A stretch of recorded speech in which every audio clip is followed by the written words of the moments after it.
there's like this weird it's like an intersectionality between all these issues, between race, between sexuality, between gender, and it's very difficult. I think the problem is that we always try to sort of like isolate one issue and try to tackle it, whereas there's so many other dynamics that come from these other spectrums that sort of affect that one key issue that you're trying to address. So you can't address one issue without addressing the rest of the issues. You know what I mean?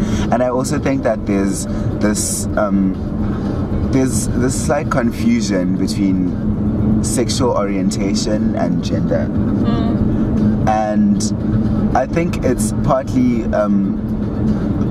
a reason for that is because we put it all under one umbrella, like LGBTQIT, and we try to sort of, amalgamate everything. But in that, it's sexual orientation, because if you're gay or you're straight, it's different to when you're transgendered or if you're intersex. That those two aren't really. Can you educate us? Because now I'm guilty. Then I'm clearly very guilty of putting it in one umbrella. I'm just like, it's all the same thing. Yeah. What is sort of that? What is the difference? Sexual orientation is basically who you are attracted to. Okay. If you're a gay man, then you're a man who's attracted to other men. If you're a gay woman, you're a woman who's attracted to other women. That's different to if you're transgender.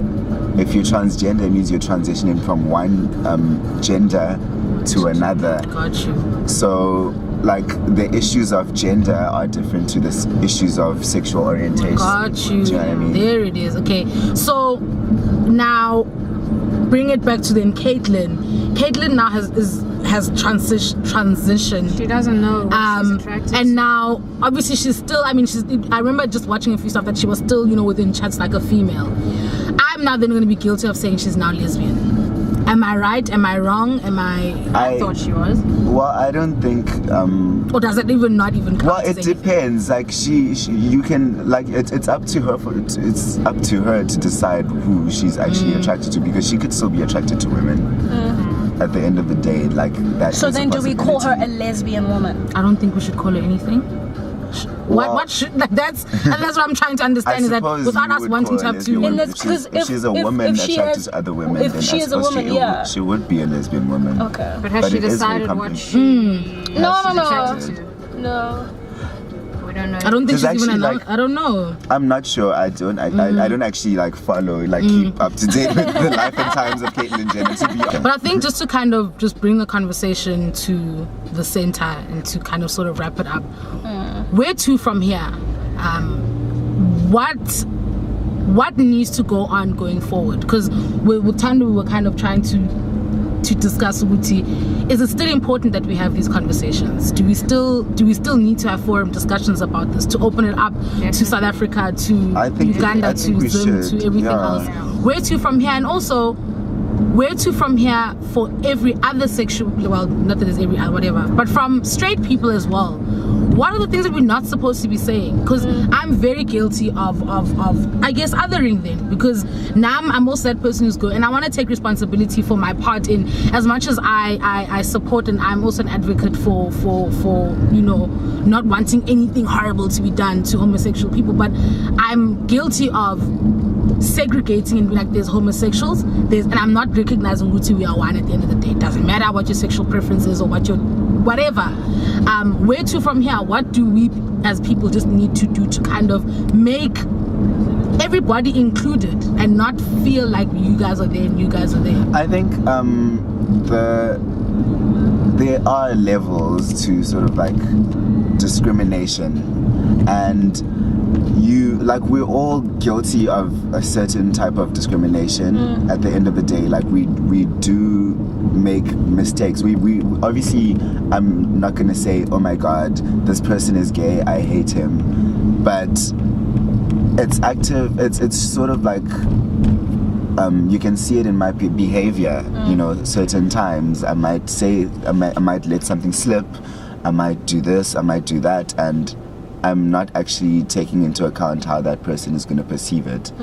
And I think the only way to sort of move forward, move past that, move from that is to actually engage, like to talk about these issues, to have more conversations like this. I think that's probably like the most important thing that we can do right now.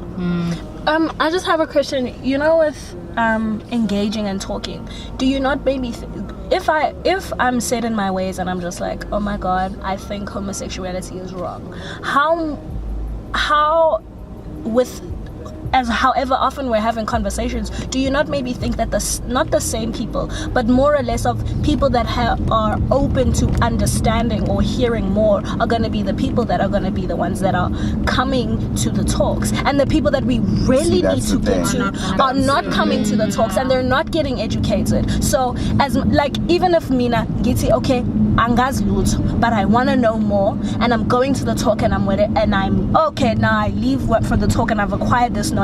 I cannot preach to someone that is literally like, get away from my face because I don't want to hear what you're saying. Someone that is literally going to shut out any kind of new information that you're trying to bring to them. See, that's the thing. Like, how do we infiltrate those people? Ignorance is sort of like a system that feeds itself, and you, at the end of the day, you really can't like teach someone who doesn't want to learn. Yeah. So you can't like. It's illegal for me to actually pin someone down and say, okay, you're homophobic, you need to listen to me now. Yeah. But at the end of the day, like, I don't know, like, I've been thinking about it for the longest time, and I honestly do not know how we can actually move past that. Like, if you're set in your ways, then what am I supposed to do? You're disregarding my existence, so how are we supposed to have a fully functional conversation? Yeah. And I think for me also just another thing that I would always try, which is not by any means a great step, but it's something to my guy friends who would see, just because this guy is gay doesn't mean he wants you. Don't get it twisted. Oh my god.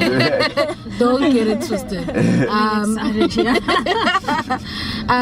I think just clearly then, you know, we also still have question marks. We haven't by any means with this conversation answered to everything that is the problem, but it's a lot more questions that need to be asked and a lot more questions that need to be addressed. And I think it's just very important for us not to make any other person feel any less better than the other, whatever it is, purely because of one, you know what I mean? And what does it have to do with anything? And I think it needs to also infiltrate in our media, our television that we're watching, our everything. We had Jason and Senzo try to introduce us to something, but then the generations got a lot of backlash because they kissed on TV, and they never kissed after that. And you know what annoyed me the most is the fact that on that episode, like just before that episode aired, they put up some sign like a warning disclaimer. The following content might not be suitable for you. My question is, what? You see, my question is, if we are a South African country that has same-sex marriage as a legal thing, why the hell are we trying to tell people that, oh my god, be wary of this thing? We have it in South Africa. It's a thing that people see all the days. If it's legal here and we see it and it's allowed, why the hell now must people be told, oh, wait out for this thing, it's coming, oh my god? No. Start shifting, guys. I actually watched it like purely because I was curious to see what it was. And they didn't even really go that far. That was the worst part. Exactly. So, and Intersections tried to introduce us to it in season 2 of it, when they had the talents, and after, like, we've had shows that are trying to create a conversation, but I think the reason why they're stopping is because our society is like, I don't know this thing, and it's on an SABC one, which we can't run away from the fact that it's predominantly black watched, and so it's like this taboo topic. Like, my god, I can't have it in my. I am saying this is mine. Force feed us this content on TV, so we have no other place to run to but to watch it. You are literally putting it on TV so that I can see it. I know that I'm not watching SABC3 because I have nothing to relate to other shows that are like there, because I'm like, whatever. I want the entertainment. I want to watch something. And if After 9 is gonna play at 8:30 right after I've watched Generations, then Jesus, I'm gonna have to watch it. I'm gonna have to engage with this content. I'm gonna have to have something to say. And at the end of it, show us the humanism or the humanity in those beings, because at the end of the day, that's all we're trying to get across. Uguti, these people are human beings too, and it's not about Uguti who they're having sex with and who they are human beings that have feelings and that need to operate in a community and a society amongst us, and we need to be engaging with those people on the everyday basis, whether they're the people that are going to open the door for you, or the people that are going to serve you your food, or the people that are going to hire you. At the end of the day, you having a thought about them and ostracizing them is a frigging problem in trying to operate as a society and as a community and as people that need to just live and work together in this There are bigger issues, world. guys, to be Honestly, honest. there's world hunger, there's AIDS. Can we just find the cure for that as well? But just like literally me trying to have sex with another girl literally should not even be a problem. That will be the thing that is going to make you judge me off the character that I am. So basically. Thank you for watching, Mensa. We're not trying to make this too intense, but it's a conversation that needs to take place whether you like it or not. Basically. So we're force feeding you.